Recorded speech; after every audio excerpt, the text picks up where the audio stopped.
Late August, 1944. A command tent somewhere between Cherbourg and the German border, France.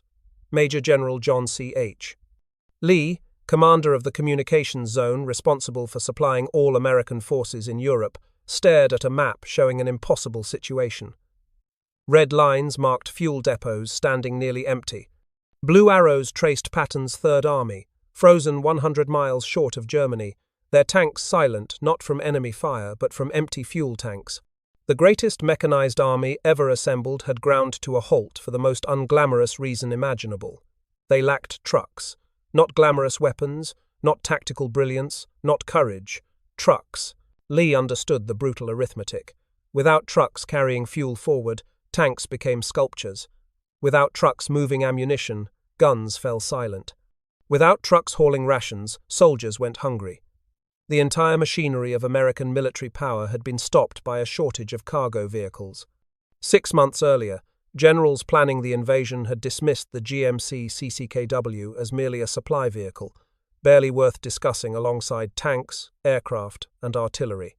It possessed none of the glamour of armor crushing hedgerows, none of the romance of fighters strafing enemy columns.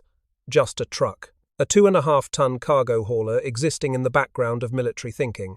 What those generals failed to understand was that this truck would become the single most decisive weapon America deployed in Europe, not because it could kill enemies, though it sometimes mounted machine guns, not because it could break fortifications, but because it could sustain an army across an entire continent. The GMC CCKW, nicknamed the Deuce and a Half by drivers and the Jimmy by passengers, would transport more tonnage, cover more miles, and prove more indispensable than any tank or plane.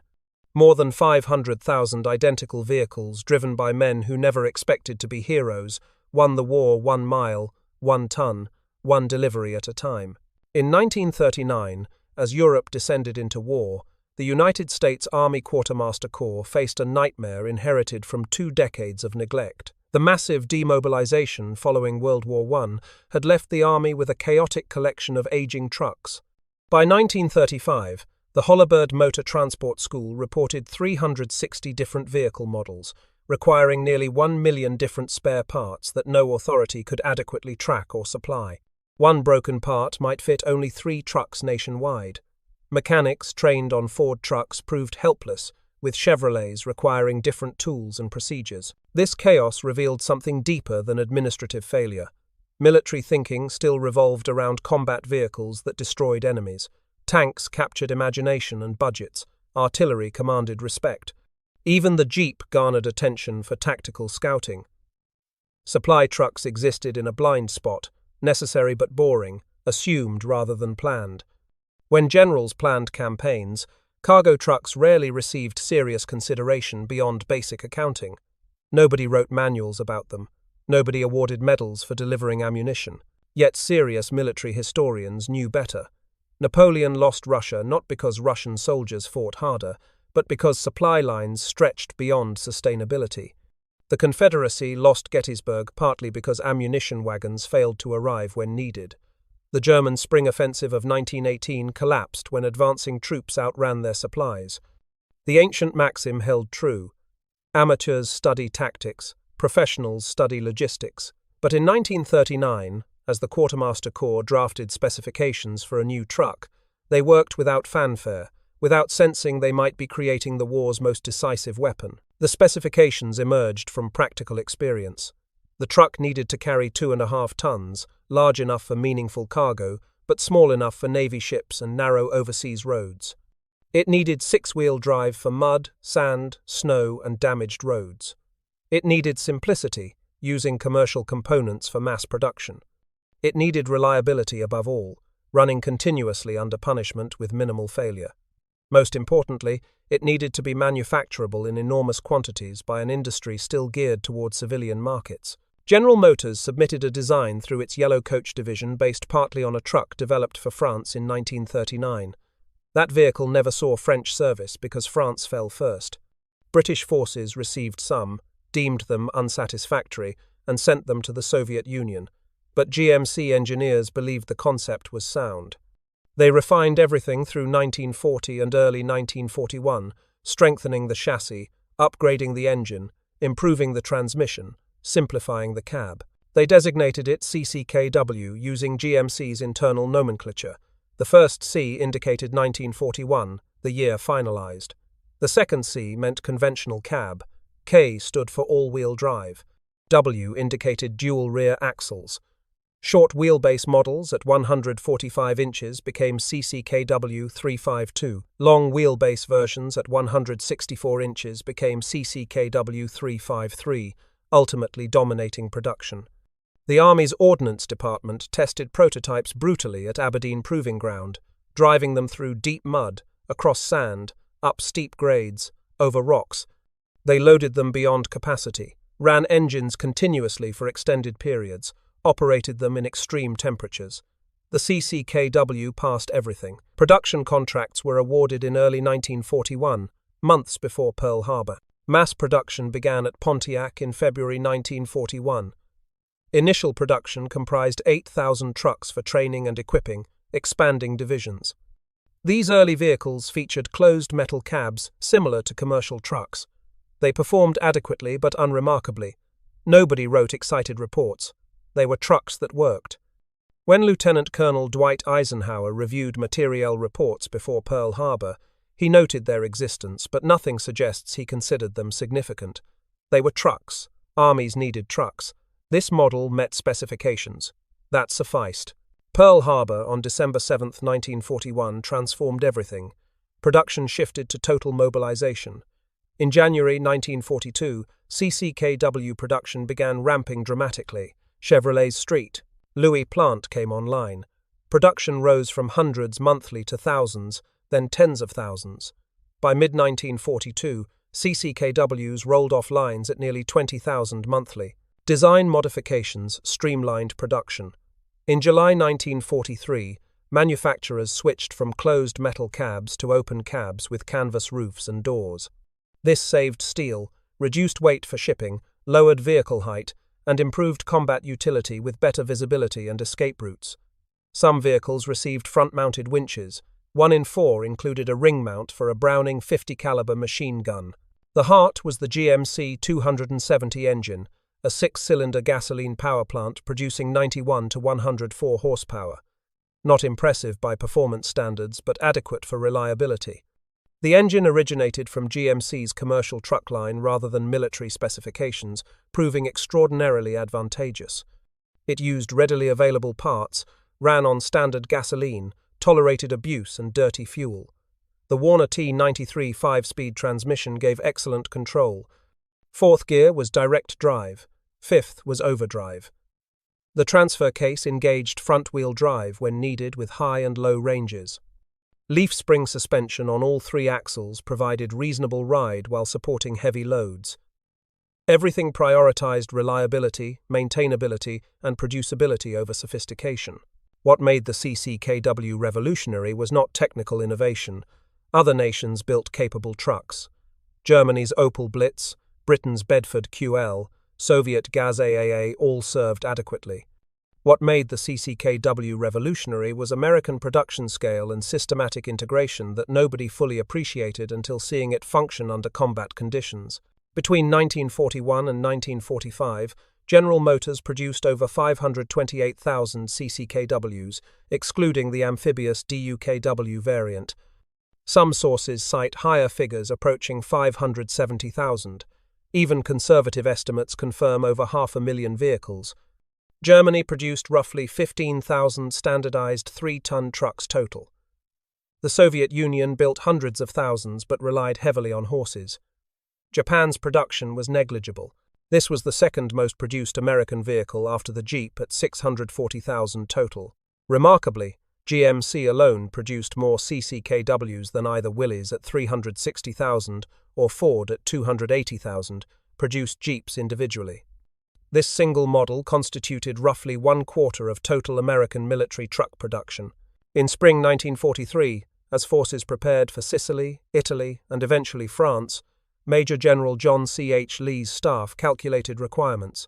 A single infantry division in combat consumed around 650 tons daily: food, ammunition, fuel, medical supplies, spare parts, engineering materials. An armored division required 700 tons when engaged. Multiply by dozens of divisions, add rear area support, air forces, reserves, and the total approached incomprehensible numbers. Tens of thousands of tons daily, millions monthly, all moving from ports through depots to combat units, often hundreds of miles inland. Traditional supply systems relied on railroads for long-distance bulk transport with trucks as short-range connectors, but the Allied pre-invasion bombing campaign systematically destroyed French rail networks. Bridges collapsed, locomotives exploded, track cratered, facilities burned. When armies landed, they would find railroads deliberately ruined. Everything would move by truck, not supplementing rail but replacing it entirely until repairs could be completed months later. When Allies landed at Normandy on June 6, 1944, initial supplies looked manageable. Armies stayed close to beaches, lodgement remained compact, trucks made short trips.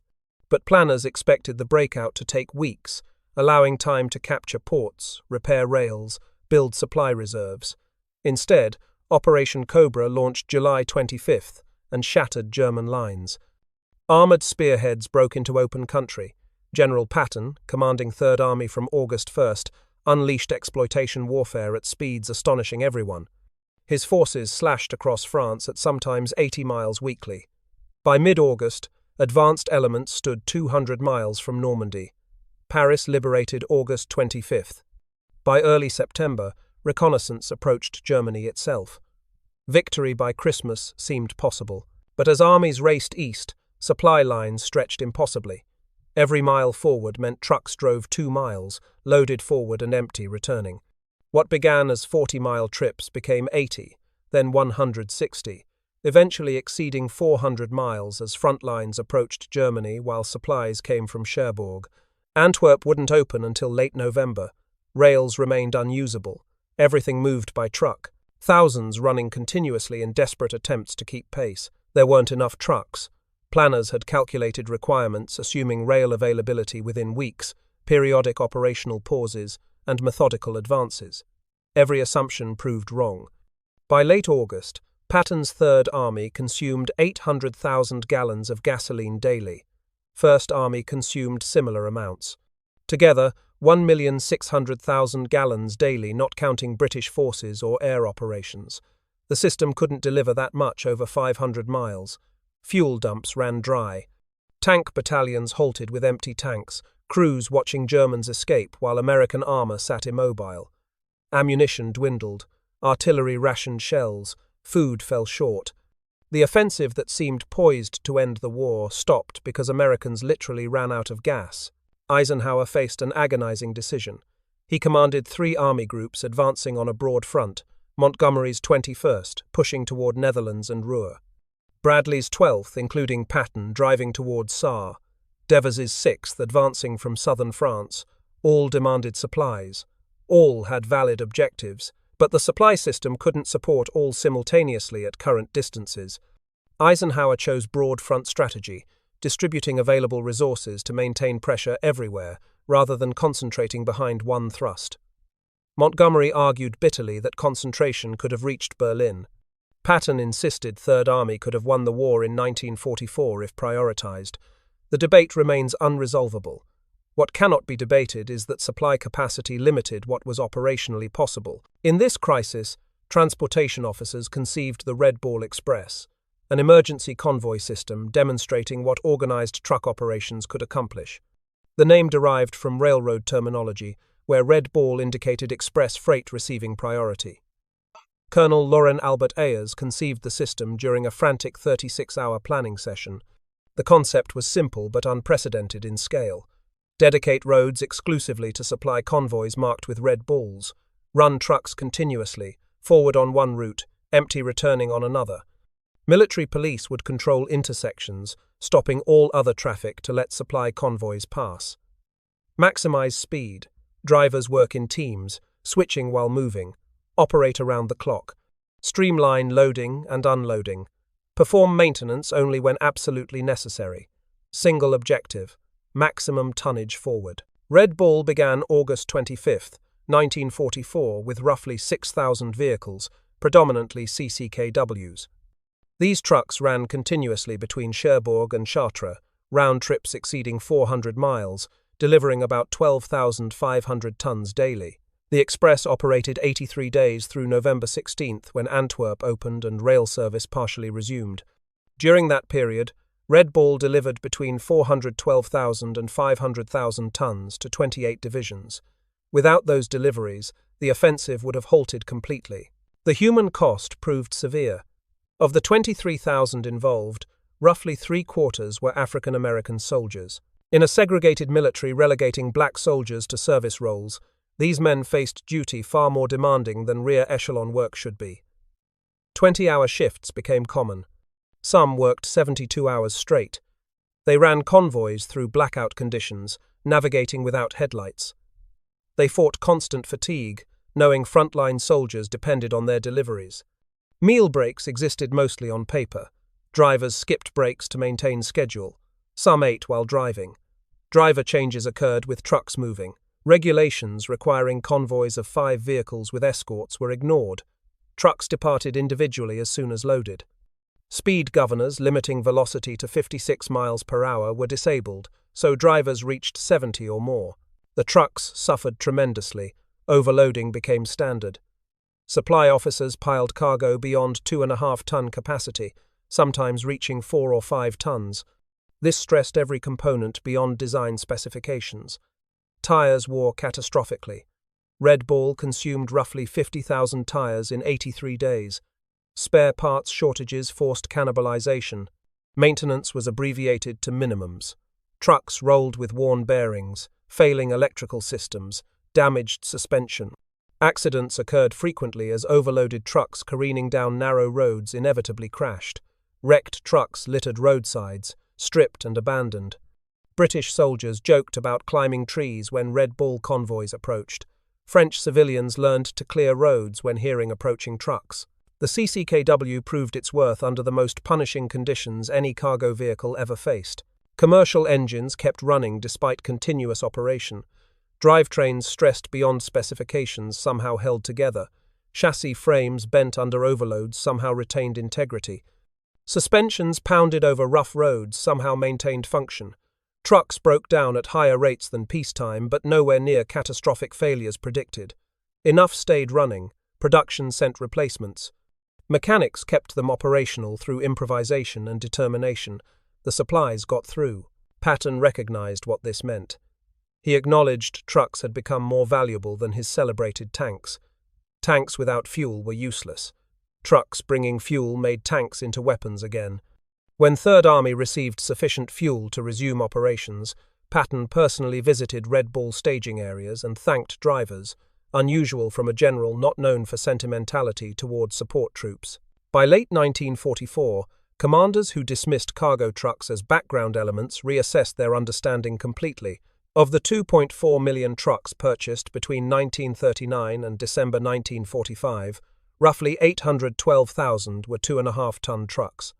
Of those, GMC produced over 520,000 CCKWs, the overwhelming majority. This single model constituted 1/4 of total American truck production. These trucks served everywhere American forces operated.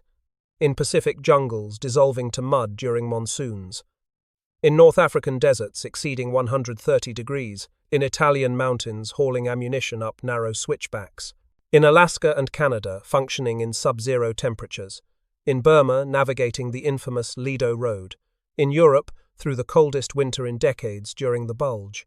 Everywhere American forces fought, CCKWs followed, carrying the immense tonnages armies consumed. General Eisenhower, writing his post-war memoir in 1948, identified the CCKW as one of 6 most vital weapons that won the war, alongside the atomic bomb, radar, C-47 transport, jeep, and landing ship tank. For the supreme Allied commander to rank a cargo truck with nuclear weapons indicated fundamental reassessment of military power. Pre-war strategic calculations focused almost exclusively on combat power and firepower had proven dangerously incomplete. The Red Bull Express demonstrated this dramatically. When Patton's tanks stood empty, they were worthless. When CCKWs delivered fuel, those tanks became effective weapons again. Trucks didn't replace tanks or aircraft, they enabled all of them. Without trucks providing continuous supply, the most powerful army ever assembled would have been immobile. The German Wehrmacht never replicated American truck-based supply operations. Germany produced capable trucks in limited numbers, but never achieved mass production or systematic integration. The Wehrmacht remained heavily dependent on horses. German infantry divisions relied on horses even in 1944. When German armies advanced, they frequently outran supplies. When retreating, they abandoned equipment lacking sufficient trucks for evacuation. German generals found themselves repeatedly defeated not by superior tactics, but by superior Allied supply capability. The Soviets received American trucks through Lend-Lease and appreciated them so thoroughly they based post-war production on American designs, particularly the Studebaker US-6. The famous Katyusha rocket launchers were frequently mounted on American trucks, providing mobility Soviet vehicles couldn't match. After the war, Soviet veterans acknowledged that American trucks contributed significantly to victory alongside Soviet tanks and soldier courage. The British developed capable supply operations and contributed significantly to Allied efforts, but relied heavily on American-produced vehicles, supplementing their own production. British Bedford QL trucks performed reliably, but American production capacity exceeded British output by enormous margins. This industrial capacity, built on decades of commercial automobile mass production, represented America's decisive strategic advantage. The CCKW symbolized that advantage. Not the most sophisticated, comfortable, fastest, powerful, or heavily armored, but reliable enough to keep running under abuse, repairable with basic tools, available in enormous quantities where losses barely mattered, capable of operating under conditions destroying more temperamental designs. The drivers, tens of thousands spending the war behind steering wheels rather than weapons, received little recognition then and less afterward. Hollywood focused on combat. Nobody made films celebrating truck drivers. Cultural memory emphasized infantry assaults and tank battles. But veterans knew better. Infantry recognized truck convoys bringing ammunition under fire demonstrated equal courage. Tank crews understood drivers running fuel through contested territory risked their lives truly. The Red Ball Express, staffed predominantly by African American soldiers in a segregated military denying them equal rights, achieved legendary status among those understanding supply operations. These men drove punishing hours through dangerous conditions, maintaining impossible schedules, performing brutally difficult work with extraordinary professionalism, despite knowing they would return to a nation still practicing institutional racism. As war ended in May 1945, the massive CCKW fleet faced uncertain futures. Tens of thousands were declared surplus and sold to civilian buyers, foreign governments, and scrap dealers. Many continued American military service through the Korean War. Some remained in National Guard units into the early 1960s. Foreign militaries operated them for decades, sometimes into the 1990s, where mechanical simplicity made them ideal for conditions defeating modern vehicles. When M35 trucks began replacing CCKWs in the 1950s, new trucks incorporated proven CCKW features while adding powertrain and electrical improvements. The basic concept of the 2.5-ton 6x6 as standard medium vehicle persisted essentially unchanged, direct CCKW legacy. Today, surviving CCKWs are treasured by collectors and preserved in museums worldwide. These trucks, now 75 to 80 years old, still run when maintained, testament to robust design. Restored CCKWs at parades painted olive drab, with white stars represent more than old trucks. They represent the more than 500,000 that crossed oceans, drove continents, endured combat, and delivered supplies, winning the war. The CCKW story is ultimately about how wars are actually won versus how imagination believes they're won. We celebrate decisive battles where soldiers storm positions. We admire brilliant commanders outmaneuvering opponents. We marvel at advanced weapons destroying targets with precision. All that happened in World War II. But none would have mattered without supply operations occurring continuously in the background. The CCKW didn't storm beaches or shoot aircraft or destroy tanks in dramatic combat. It carried fuel so aircraft could fly and tanks could maneuver. It hauled ammunition so soldiers could fight. It transported rations so armies could eat. It moved spare parts so weapons could be repaired. Without that continuous flow, the machine couldn't function. Generals, who initially dismissed the CCKW as just another supply truck, learned through bitter experience their assumptions were wrong.